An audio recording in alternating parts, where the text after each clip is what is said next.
ಇನ್ನು ಉಳಿದಿರೋ ರಾಜ್ಯಗಳಲ್ಲಿ ಕಮ್ಮಿ ಇದೆ. ಆದರೆ ಇದರಲ್ಲಿ ವಿಶೇಷವಾದದ್ದು ಏನು ಗಮನಿಸಬೇಕಂದ್ರೆ ಕರ್ನಾಟಕ ಮತ್ತು ಕೇರಳ ಮಾತ್ರ ಹೆಚ್ಚು ಟೆಸ್ಟ್ ಮಾಡ್ತಾ ಇರುವಂಥದ್ದು. ಬೇರೆ ರಾಜ್ಯಗಳು ನಮ್ಮ ಥರ ಈ ಥರ ಟೆಸ್ಟಿಂಗ್ ಮಾಡ್ತಾ ಇಲ್ಲ. ಸೊ ಅಲ್ಲಿ ಮಾಡಿದ್ರೆ ಅವ್ರದ್ದು ಕೂಡ ಹೆಚ್ಚಾಗ್ಬೋದು. But whatever it is, ನಮ್ಮಲ್ಲಿ ಟೆಸ್ಟ್ ಹೆಚ್ಚು ಮಾಡ್ತಾ ಇದ್ದೀವಿ. ಸೊ ಇದರಿಂದ ಈ ಥರದ ಫಿಗರ್ಸ್ ಇದೆ. ಸೊ ಇದರಲ್ಲಿ ನಾವು ಯಾರ್ಯಾರು ಈ ಪಾಸಿಟಿವ್ ಆಗಿದ್ದಾರೆ ಅದರಲ್ಲಿ 436ರಲ್ಲಿ 400 ಜನ ಅವ್ರ ಮನೆಗಳಲ್ಲೇ ಇದ್ದಾರೆ, ಹೋಮ್ ಐಸೋಲೇಷನಲ್ಲಿ ಇದ್ದಾರೆ. ಮತ್ತು ಹಾಸ್ಪಿಟಲಲ್ಲಿ 36 ಜನ ಇದ್ದಾರೆ. ಆ 36ರಲ್ಲಿ 29 ಜನ ಜನರಲ್ ಬೆಡ್ಡಲ್ಲಿದ್ದಾರೆ, 7 ಜನ ICU ಇದ್ದಾರೆ. ನಿಮಗೆಲ್ಲ ಸ್ಪಷ್ಟವಾದಂಥ ಫಿಗರ್ಸು ಫ್ಯಾಕ್ಟ್ಸ್ ಎಲ್ಲ ನಮ್ಮ ಸಾಯಂಕಾಲ ನಮ್ಮ ಡಿಪಾರ್ಟ್ಮೆಂಟಿಂದ ನಿಮಗೆ ಪತ್ರಿಕಾ ಒಂದು ನೋಟಿಸ್ ಒಂದು ರಿಪೋರ್ಟನ್ನೇ ಕೊಡ್ತೀವಿ, ಒಂದು ರಿಲೀಸನ್ನೇ ಮಾಡಿಕೊಡ್ತೀವಿ. ಸೊ ಈ ಥರ ಇದೆ. ಸೊ ನಾವು ಇವತ್ತೇನು ಡಿಸೈಡ್ ಮಾಡಿದ್ದೀವಿ ಅಂತ ಹೇಳಿದ್ರೆ, ಈ 400 ಜನ ಯಾರಿದ್ದಾರೆ ಹೋಮ್ ಐಸೋಲೇಷನಲ್ಲಿ ಅವರನ್ನು ನಾವು ಟ್ರ್ಯಾಕ್ ಮಾಡ್ತೀವಿ. ನಮ್ಮ ಡಾಕ್ಟರ್ಸು ಈಗ ಬೆಂಗಳೂರಲ್ಲಿದ್ದರೆ ನಮ್ಮ ಕ್ಲಿನಿಕ್ ಡಾಕ್ಟರ್ಸು ಮತ್ತು ತಾಲೂಕಾ ಹಾಸ್ಪಿಟಲ್ ಡಾಕ್ಟರ್ಸು ಮತ್ತು ಬೇರೆ ಬೇರೆ ಜಿಲ್ಲೆಗಳಲ್ಲಿ ಅಲ್ಲಿರುವಂಥ ನಮ್ಮ ತಾಲೂಕು ಹೆಲ್ತ್ ಆಫೀಸರ್ಸು ಅವರುಗಳು ಖುದ್ದಾಗಿ ಅವ್ರ ಮನೆಗೆ ಭೇಟಿ ಕೊಟ್ಟು ಅವರ ಪರಿಸ್ಥಿತಿ ಏನಿದೆ, ಸಿಂಪ್ಟಮ್ಸ್ ಏನಿದೆ ಅಂತ ಅವರನ್ನು ನಾವು ಟ್ರ್ಯಾಕ್ ಮಾಡ್ತೀವಿ, ಈ 400 ಜನ ಮನೇಲಿರೋರು. ಮತ್ತು ಅದೇ ರೀತಿಯಾಗಿ ಆಸ್ಪತ್ರೆಯಲ್ಲಿರೋರು ಯಾರು ಹಾಸ್ಪಿಟಲೈಸ್ ಆಗಿದ್ದಾರೆ ಅವರನ್ನು ಕೂಡ ನಾವು ನಮ್ಮ ಡಾಕ್ಟರ್ಸು ಮತ್ತು UPSC ಡಾಕ್ಟರ್ಸು ಸ್ಟಾಫ್ ಏನಿದ್ದಾರೆ ಹಾಸ್ಪಿಟಲ್ಸಲ್ಲೂ ಕೂಡ ಟ್ರ್ಯಾಕ್ ಮಾಡ್ತೀವಿ. ಸೊ ಅವರಲ್ಲಿ ಅವ್ರ ಗುಣ, ಅವರ ಆರೋಗ್ಯ ಸ್ಥಿತಿ ಏನಿದೆ ಅಂತೇಳಿ ನಾವು ಅದನ್ನು ಪರಿಶೀಲನೆ ಮಾಡಿಕೊಂಡು ಅದನ್ನು ಕೂಡ ಫಾಲೋ ಅಪ್ ಮಾಡ್ತೀವಿ. ಸೊ ಇದನ್ನು ಒಂದು ಡಿಸಿಷನ್ ಇವತ್ತು ನಮ್ಮ ಸಬ್ ಕಮಿಟಿ ತೊಗೊಂಡಿದೆ.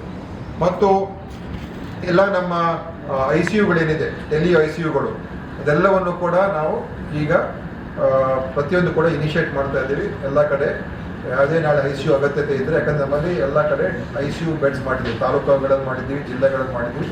ಅದೆಲ್ಲವನ್ನು ಕೂಡ ಉಪಯೋಗಕ್ಕೆ ಬರುವಂಥ ಒಂದು ಹಂತಕ್ಕೆ ತೊಗೊಂಬರ್ತಕ್ಕಂಥದ್ದು ಕೂಡ ಮಾಡ್ತಾ ಇದ್ದೀವಿ. ವಿಶೇಷವಾಗಿ ಆಕ್ಸಿಜನ್, ನಮಗೆಲ್ಲ ಗೊತ್ತಿದೆ ಆಕ್ಸಿಜನ್ ಸಪ್ಲೈ ಕರೆಕ್ಟಾಗಿರಬೇಕು. ಸೊ ನಮ್ಮಲ್ಲಿ ಏನು ಆಕ್ಸಿಜನ್ PSA ಪ್ಲಾಂಟ್ಸ್ ಅಂತ ಏನು ಹೇಳ್ತೀವಿ, ಆಕ್ಸಿಜನ್ ಜನರೇಷನ್ ಪ್ಲಾಂಟ್ಸ್, ಜನರೇಟರ್ಸು, ಆ ಪ್ಲಾಂಟ್ಸನ್ನು ಮತ್ತು LMO ಲಿಕ್ವಿಡ್ ಮೆಡಿಕಲ್ ಆಕ್ಸಿಜನ್ ಅದನ್ನು ಇಡೀ ರಾಜ್ಯದಲ್ಲಿ ನಮ್ಮ ತಾಲೂಕಾ ಜಿಲ್ಲಾಗಳಲ್ಲಿ ಎಲ್ಲ ಕಡೆ ಇರ್ತಕ್ಕಂಥದ್ದನ್ನು ಎಲ್ಲ ಸಜ್ಜುಗೊಳಿಸ್ತಕ್ಕಂಥದ್ದು. ಏನಾದರೂ ರಿಪೇರ್ಸ್ ಇದೆ ರಿಪೇರ್ಸನ್ನು ಕೂಡ ಮಾಡ್ಕೊಳ್ತಕ್ಕಂಥದ್ದು.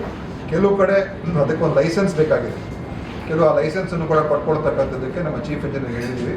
ಅದು ಗೌರ್ಮೆಂಟ್ ಡಿಮ್ಯಾಂಡ್ ಹೊಸ ಗೈಡ್ಲೈನ್ಸ್ ಇದೆ ಪ್ಲಾಂಟ್ಸ್ನ ಆಪ್ರೇಟ್ ಮಾಡೋದಕ್ಕೆ, ಆ ಲೈಸೆನ್ಸ್ ಕೂಡ ತೊಗೊಳ್ಳೋದಕ್ಕೆ ಕೂಡ ಹೇಳಿದ್ದೀವಿ. ಸೊ ಎಲ್ಲ ಕಡೆ ಆಕ್ಸಿಜನ್ ಪ್ಲಾಂಟ್ಸು ಫೆಸಿಲಿಟೀಸು ಅಪ್ಡೇಟ್ ಆಗಿರಬೇಕು. ಆಕ್ಸಿಜನ್ ಕೊರತೆ ಎಲ್ಲೂ ಆಗಬಾರ್ದು. ನಾವು ಅದ್ರ ಜೊತೆಯಲ್ಲಿ 4 ಮೊಬೈಲ್ ಆಕ್ಸಿಜನ್ ಕಂಟೈನರ್ಸ್ ತಗೊಳ್ಳೋದು ಕೂಡ ಒಂದು ತೀರ್ಮಾನ ಮಾಡಿದ್ದೇವೆ. ಅದನ್ನು ನಾವು ಎಲ್ಲಿ ಬೇಕಾದರೂ ಕೂಡ ಕಳಿಸ್ಬೋದು. ಅದು ಅಲ್ಲೇ ಆಕ್ಸಿಜನ್ ಜನರೇಟ್ ಮಾಡಿ ಸಪ್ಲೈ ಮಾಡುವಂಥ ಕೆಪಾಸಿಟಿ ಇರ್ತದೆ.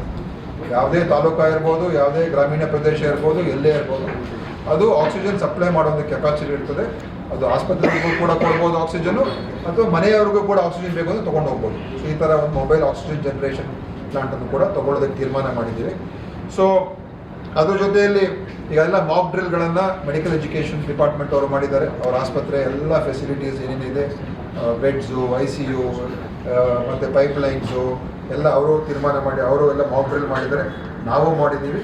ಮತ್ತು ಅದಕ್ಕೆ ಏನೇನು ತಯಾರಿಕೆ ಮಾಡ್ಕೋಬೇಕು ಅದೆಲ್ಲವನ್ನು ಕೂಡ ಮಾಡ್ಕೊಳ್ತಕ್ಕಂಥದ್ದಕ್ಕೆ ನಾವು ಎಲ್ಲ ಅದು ಕೂಡ ಕ್ರಮ ನಡೀತಾ ಉಂಟು. Already it's in progress, almost ಎಲ್ಲ ಕಡೆ ನಡೆದಿದೆ.